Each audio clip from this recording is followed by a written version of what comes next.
Nosotros somos los ninjas del oeste. Es allá donde se pone el sol después de que el arroyo Mártires se abrace con el río Paraná. Somos ninjas porque nos ponemos la remera así, el cuero en la parte de los ojos y atamos las mangas atrás de la cabeza. Y mirá, cada uno tiene un color y un poder.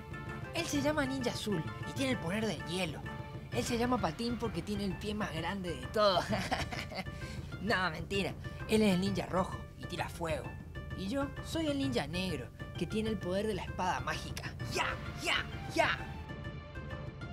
Mientras sus poderes se reunían y se separaban, haciendo piruetas y malabares sobre un árbol derrumbado de la tormenta de la noche, el cielo se despejaba y una brisa los chocaba. Era su enemigo. Peleamos contra la fuerza del mal. La lluvia, la tormenta, el granizo y el viento, porque no nos dejaba jugar. Mi mamá me dice que cuando hay un viento frío que me choca con el pecho es porque va a venir la lluvia.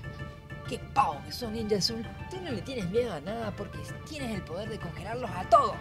¡Ya! ¡Ya! ¡Ya! ¡Somos ninjas! Nuestra guerra termina cuando deje de llover y haya sol, así podemos salir a jugar otra cosa.